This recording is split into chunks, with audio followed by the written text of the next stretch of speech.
টানা কি 6 ম্যাচ পরে জিতলাম? আচ্ছা, জি। না অবশ্যই দারুণ খেলেছে আজকে। সোহেল স্যার অবশ্যই স্পিনারদের যেভাবে হেল্প করেছেন, সবসময়ই করেন। টিমে থাকলে তো একটু ভালো মতোই হেল্প করতে পারেন, কাছ থেকে দেখার সুযোগ হয়। যে জিনিসটা ভালো হয়, আপনারা জানেন যে উনি এখন ব্যাটিংটাও কিন্তু দেখেন। সো কিভাবে আর কি পর্যালোচনা করবেন? না, টু বি ভেরি অনেস্ট, আমি খুব বেশি খুশি না। যদি আপনি 2 ম্যাচের কথা বলেন, এর থেকে আর একটু ভালো ক্রিকেট খেলা উচিত ছিল। মানে সিরিজটা আমাদের জেতা উচিত ছিল। ওইভাবে চিন্তা করলে আমরা প্রথম ম্যাচটা একদমই ভালো ক্রিকেট খেলিনি, পরের ম্যাচটা ভালোভাবে কামব্যাক করেছি।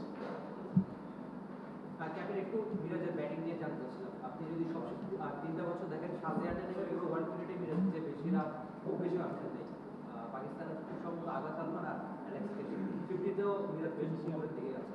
তো আপনার মনে হয় কিনা, যেহেতু আপনি ব্যাটিং অর্ডার নিয়ে ওই গুরুত্বপূর্ণ সিদ্ধান্তগুলো আপনার বলে হয় বা বেশ অবদান থাকে, আপনার মনে হয় কিনা যে মিরাজের আরেকটু উপরে ব্যাট করা উচিত, বা আপনার ভাবনাটা কি এটা নিয়ে? আর সঙ্গে আরেকটা হচ্ছে, এই সিরিজে মিরাজ ছাড়া প্রাপ্তি কি?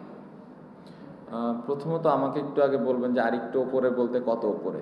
সেটা তো আপনার।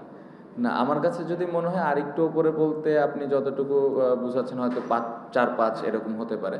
বাট দেখেন, ওর বোলিংটা খুব ইম্পর্টেন্ট। ও সেটা নিজেও জানে। ওই বোলিংয়েও ওটা নিয়ে সব থেকে বেশি কাজও করে। সো একটা বোলিং, এরকম একটা রেসপন্সিবিলিটিস নেওয়ার পরে আবার 4-5-এ ব্যাটিংয়ে নামাটা অনেক বেশি চ্যালেঞ্জিং, স্পেশালি এই ফরম্যাটে। কারণ অনেক পরিশ্রমের ব্যাপার, এবং চিন্তাভাবনারও ব্যাপার থাকে, নিজেকে একটু সময় দেওয়ারও ব্যাপার থাকে। সো আমার কাছে মনে হয় যে যেই পজিশনটাতেও ব্যাটিং করছে 6 এবং 7-এ, কন্ডিশন সিচুয়েশনের উপরে ডিপেন্ড করে আসলে তো নামে। আমার মনে হয় যে খুব ভালো ভালো জায়গায় ব্যাটিং করছে, যেটা কিনা আমাদের টিমকে একটা ভালো অবস্থানে নিয়ে যেতে সাহায্য করছে। আর 5-6-এ এখন দেখেন জাকের অনেক ব্যাটিং করতেছে, লিটন যখন থাকে লিটন খেলেন, এবং মুশফিক ভাই 5-এ আছেন। সো আমার মনে হয় যে জায়গাটাতে যে ব্যাটসম্যানগুলো খেলছেন তারাও তাদের দায়িত্বটা ঠিকমতো পালন করছেন, এবং আমি খুবই খুশি যে মিরাজ যে পজিশনটাতে যে রোলে ব্যাটিং করছে ভালো করছে। আমার মনে হয় এভাবে যদি কন্টিনিউ করি তাহলে আমাদের টিমটা আরও বেটার পজিশনে যাবে। আরেকটা প্রশ্ন ছিল, এই সিরিজে মিরাজ ছাড়া প্রাপ্তি কি আপনার? আমার মনে হয় যে স্পেশালি তাইজুল ভাই প্রথম ম্যাচের বোলিংয়ের পরে যে এই ম্যাচে যেভাবে কামব্যাক করেছে, দেন এগেন ওপেনিং পার্টনারশিপ, সাদমানের একটা ভালো 100, বিজয় এতদিন পরে টিমে আসার পরে সুন্দর ব্যাটিং করছিলেন, আনফর্চুনেট যে রানটা বড় হয়নি। সো আমার মনে হয় ওপেনিংয়ের এই বিষয়টা ভালো লেগেছে। বাট স্টিল এই জায়গাটাতে কনসিস্টেন্ট হইতে হবে। সো হ্যাঁ, এই জিনিসগুলো ভালো ছিল। খুব যে জিনিসটা ভালো লেগেছে, সাকিবের আজকের ব্যাটিংটা খুব ভালো লেগেছে। তাইজুল আমরা দেখেছি যে টেলে এই সময় নেমে অতীতে অনেক বল ফেস করেছেন, বাট সাকিবের ব্যাটিংটা ওয়াজ প্রথম ম্যাচ হিসেবে খুব দারুণ ছিল। আমরা টানা 6 ম্যাচ পর জিতলাম। স্পিনাররাই ভালো করেছে, but do you think still আমাদের স্পিনিং ইউনিটটা একটা কনসার্নের জায়গা? আর সোহেল স্যারের অন্তর্ভুক্তিটা কিভাবে হয়েছে? টানা কি 6 ম্যাচ পরে জিতলাম? আচ্ছা, জি। না অবশ্যই দারুণ খেলেছে আজকে। সোহেল স্যার অবশ্যই স্পিনারদের যেভাবে হেল্প করেছেন, সবসময়ই করেন। টিমে থাকলে তো একটু ভালো মতোই হেল্প করতে পারেন, কাছ থেকে দেখার সুযোগ হয়। যে জিনিসটা ভালো হয়, আপনারা জানেন যে উনি এখন ব্যাটিংটাও কিন্তু দেখেন। সো বোলিংয়ের পাশাপাশি যে ব্যাটসম্যানগুলোকে নিয়ে কাজ করেন, ওটারও সুযোগ হয়েছে। সো খুব ভালো একটা ইনক্লুশন ছিল। দলে থাকাতে একটা পজিটিভ ভাইব ছিল, এবং খুবই দারুণ কাজ করেছেন।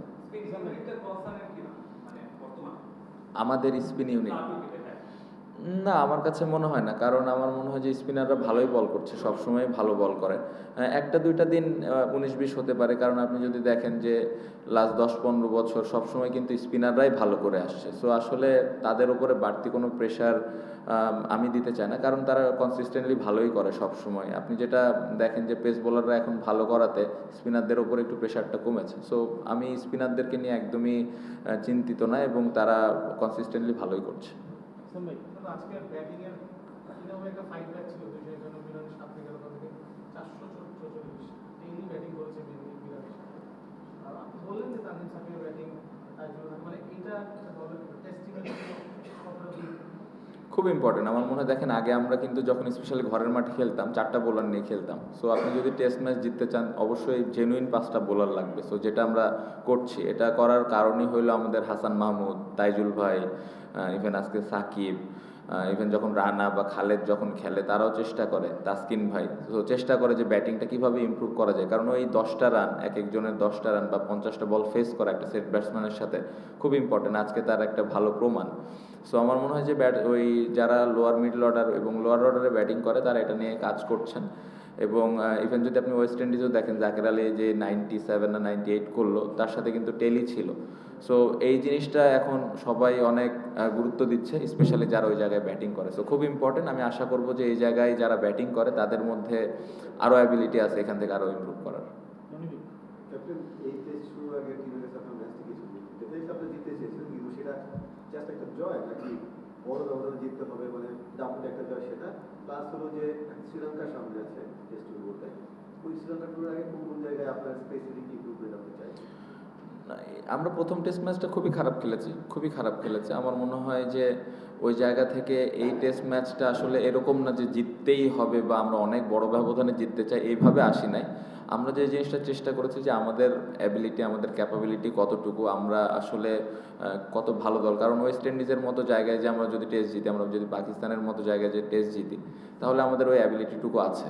সো আমরা ওই জিনিসটাই এই ম্যাচ শুরুর আগে চিন্তা করেছি যে আমাদের যেই ক্যাপাবিলিটি আছে, আমাদের যেই মানের ক্রিকেট আমরা খেলতে পারি, ওই মানের ক্রিকেটটাই যেন আমরা খেলি। এবং আমার কাছে মনে হয় যে আমরা যেভাবে এই ম্যাচটা খেলেছি, আমরা আমাদের স্ট্যান্ডার্ড অনুযায়ী খেলতে পেরেছি। শ্রীলঙ্কার সামনে সিরিজ খুব ইম্পর্টেন্ট, ওটা টেস্ট চ্যাম্পিয়নশিপের একটা খেলা। সো খুব গুরুত্বপূর্ণ। আমি যে জিনিসটা চাইবো যে আমাদের স্টিল টপ অর্ডারে আমি চাইবো যে বড় রান হোক। আমি কখনোই এরকম চাইবো না কেউ 100 করে আউট হয়ে যাক বা কেউ 40 করে আউট হোক, 50 করে আউট হোক। আমি এই জায়গাটা চাইবো যেন লম্বা, ওই দুইটা ম্যাচে লম্বা দুইটা ইনিংস হয়। লম্বা মানে অনেক লম্বা, যেটা আমার মনে হয় যে সম্ভব। শ্রীলঙ্কায় ভালো উইকেট থাকবে বা যেই কন্ডিশনে থাকুক, এই জিনিসটা চাইবো। এবং পাশাপাশি আমি চাইবো যে আমাদের পেস বোলাররা যেন ভালোভাবে কন্ট্রিবিউট করতে পারে। শান্ত ভাই, আজকে কি ম্যাচ শেষ করার তাড়া ছিল? শেষ দিকে আম্পায়ারদের সঙ্গে কি কথা হচ্ছিল? না, তাড়া ছিল না। আমার কাছে মনে হয় যে একটা তো নিয়ম আছে, আধা ঘন্টা এক্সটেন্ড করতে পারে 9 উইকেট পড়ে গেলে। ওই জিনিসটাই আমরা জাস্ট কনফার্ম হচ্ছিলাম, জেনে নিচ্ছিলাম। এবং পাশাপাশি আমরা একটু তাড়াহুড়া করছিলাম, লাইটের একটা ব্যাপার ছিল। কারণ আজকে যেরকম এই ধরনের কন্ডিশন ব্যাটিং করানো অনেক ডিফিকাল্ট। সো কালকে দেখা যাচ্ছে ব্যাটসম্যান আসলে হয়তো একটা পার্টনারশিপ হলেও হতে পারতো। সো ওই জিনিসটা আমরা আসলে ওই সুযোগটা দিতে চাইনি, এই জন্য ফিল্ডাররা তাড়াহুড়া করেছে এবং বোলাররা ওই অপরচুনিটিটা নিয়েছে। শান্ত, অনেকদিন পর দেখা গেছে স্কোরবোর্ডে সবাই রান করেছেন। আপনার মুশফিকেরও করার সুযোগ ছিল এখানে রান করার, যদিও আউট দুটো মনে হচ্ছে যে একটু মানে ক্যাশ, মানে একটু মনে হচ্ছে আরো ভালোভাবে আউট হতে পারবে। তো একটা আক্ষেপ থাকলো কিনা শ্রীলঙ্কায় ভালো একটা সিরিজ খেলতে যাবেন, টেস্ট চ্যাম্পিয়নশিপের অংশ, মানে এখানে রান করতে পারলে কনফিডেন্সটা ভালো হতো। আর একটু বললাম একটু আক্ষেপ থাকছে। আমার কাছে মনে হয় যে স্কোরবোর্ড কখনোই এরকম আমি ক্যাপ্টেন হিসেবে চাই না। মানে যে স্কোরবোর্ডটা ছিল এটা আসলে এই স্কোরবোর্ডটা যদি এরকম না হয়ে আরও দুইটা ব্যাটসম্যান রান না করতো, সাদমান যদি ওখানে 200 করতো, বা আমার এখান থেকে যদি একটা 100 হতো, বা মুশফিক ভাইয়ের একটা ইনিংস 150 হতো, বা মুমিন, যারাই আমরা সবাই সেট হয়েছে, যদি এরকম দুইটা বড় রান হতো, একটা 150 একটা 200, তাহলে আমি খুব খুশি হতাম আমরা দেন ওই 7 জন মিলে 40-40-40 করাতে। সো অবশ্যই এই জায়গাটা ভালো দিক না একটা পুরা ব্যাটিং ইউনিটের। এটা থেকে কনফিডেন্স পাওয়ার আসলে কিছুই নাই। কারণ একটা ব্যাটসম্যান এত সুন্দর স্টার্ট পাওয়ার পরে এরকম সফট ডিসমিসাল আসলে মানার মতো না। সো এই জায়গাটাতে আমি চাইবো যে শ্রীলঙ্কায় যেন এই ধরনের কোনো কিছু না হয়, যে রান করবে না, বাট যে যদি সেট হয় আমি চাইবো 150-200 এরকম যেন করতে পারে। আপনাদের মুশফিক হিসেবে মানে দুজনের আউট এবং দুজনের কনফিডেন্স বাড়তো কিনা, কারণ রানে নেই দুজন, মানে ওই রকম 0 রান করেছেন আর কি।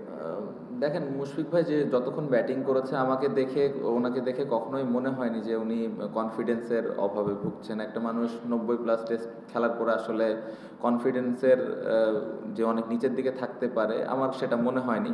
আমি তার সাথে তখন ক্রিজে ছিলাম, খুবই কনফিডেন্ট ছিলেন এবং ভালো ব্যাটিং করছিলেন।